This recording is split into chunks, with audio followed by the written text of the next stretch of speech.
Hello everybody, welcome back to Making It Up. I'm Isa. You already know what I'm gonna say. Another month has gone by and it's time to talk about books yet again. This month has been a particularly hard month for me. Mercury has been retrograding like it never has before. I need some comfort, so we're here to talk about books today. I have a few more books this month than I had, well, one more book this month than I had last month because in the theme of Mercury retrograde, I've been needing to escape a lot. Life has been getting a little too real for me, so I've been needing to escape into my fantasy world, reading quite a bit, and I've been reading some pretty interesting books, including Taylor Jenkins Reid's new book, which I know we're all excited about because we all love her and she's a genius.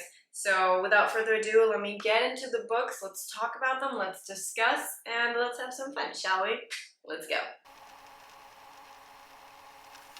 The first book I read this month is Carrie Soto is Back by Taylor Jenkins Reid. And like everything Taylor Jenkins touches, this book is gold. It's unreal. I freaking loved it. And the minute that this book came out, I had to immediately go and purchase it and start reading it. And I started reading it as I was traveling. So I read a little bit in a few days. And then one day I was just super engrossed and read it in a night. So this took me about 3 days to finish, and I have no regrets. If you've read Seven Husbands, Malibu Rising, or Daisy Jones and the Six, that is kind of like the same world. They're different characters, different stories, but they all live in kind of the same world. So you maybe have heard about Carrie Soto in Malibu Rising. She has a cameo there, and this is her story. Carrie is basically a retired tennis player. She was the greatest in the world, and she comes back out of retirement to defend her title because someone else has, come in, someone younger has come in and stirred up some drama. This is just the story of how she got to where she is today and the story of how she plans to defend her title, and it is so beautiful. Like, she's such a complicated character. She's complex. Not complicated, very complex. And it was a joy to read. Honestly, I didn't think I was gonna love it as much as I did. A joy to read. And maybe it's not my all-time favorite, but it's up there. Like, it gets really hard when you put, like, those four that I just mentioned, like the 4 Taylor Jenkins Reid books that I just mentioned. It's really hard for me to choose a favorite because they're all so top tier. They're insane, and this one's up there with them. Unfortunately, I don't have the book physically with me, but we're gonna see it right here. It is, all in all, just a journey. It's a story. It's a beautiful story. It really, it takes you on an emotional roller coaster, and it's a really tender book, which is something that I wasn't expecting. 10 out of 10. I loved this book, and if you haven't read it yet, you must. If you're a fan of Taylor Jenkins Reid, then obviously go read this if you haven't. It's just so good. 100% recommend. I also read The View Was Exhausting by Michaela Clemens and Anjuli Datta?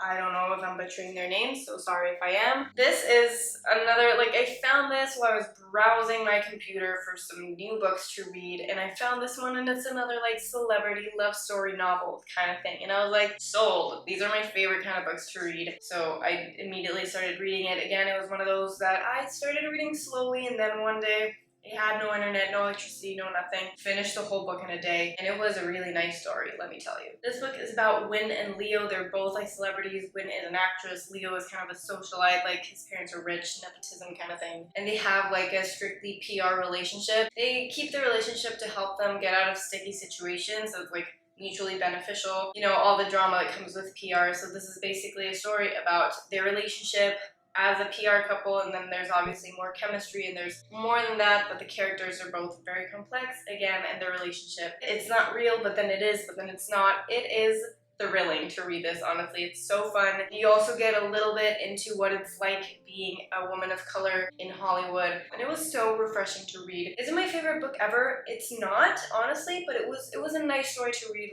on a weekend. I just read it pretty quickly. It's not super long, and I definitely weeped a little because I'm a weeper. It's just the classic will they, won't they, with a few sharp turns in between and a lot of glam and glitz and, all the Hollywood stuff. I liked it. I enjoyed it. I'd give it a 9 out of 10. It was beautifully written. It was entertaining. It served its purpose. I really enjoyed it. And if you're into, maybe it's very niche, but if you're into, celebrity books, fell in love with a celebrity or whatever, those kinds of things, then maybe you're gonna enjoy this book as well.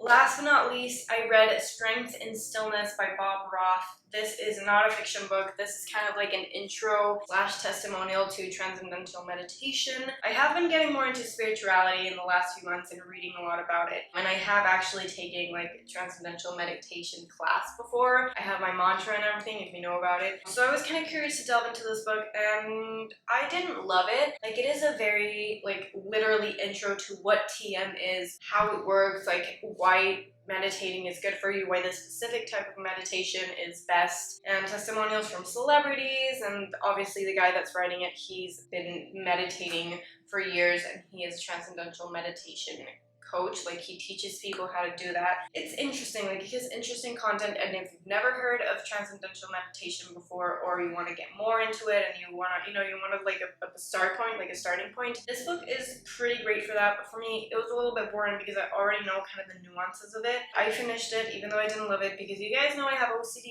when it comes to finishing books. I can't just open a book, start it, and not leave it finished. Like, that kills me inside. So I did finish the book, and it's nice, you get a lot of like why this is amazing. It's very convincing. If you've been wanting that like final push to convince you to learn how to meditate and how to do transcendental meditation, I learned about it like 5 years ago, and I started practicing it, then I kind of lost it, and now I'm older and a little bit wiser, so I want to get back into it, and this book definitely inspired me to like kickstart it again and try it again. It's a nice book, again, perfect for those of you who just want to get into the topic. If you already know about meditation, I wouldn't waste my time on this. So I'm gonna give it a 5 out of 10. It didn't rock my world, you know what I mean? And that, my friend, wraps up today's video. Thank you for spending another month hearing me rant about the books that I've read. As always, I hope this was helpful. If you have any book recommendations for me, leave them down below. And let me know what you were up reading this month. Like, what did you get into? Was it good? Was it awful? I want all the tea. And of course, as always, let me know what I should read next. Thank you guys so much for watching. I hope you enjoyed. Talking about books has made me feel better already, so if you're having a rough go with Mercury retrograde, I hope this video is like a warm, comforting hug, and I hope to see you in my next one, okay? I love you all. Bye. Mwah.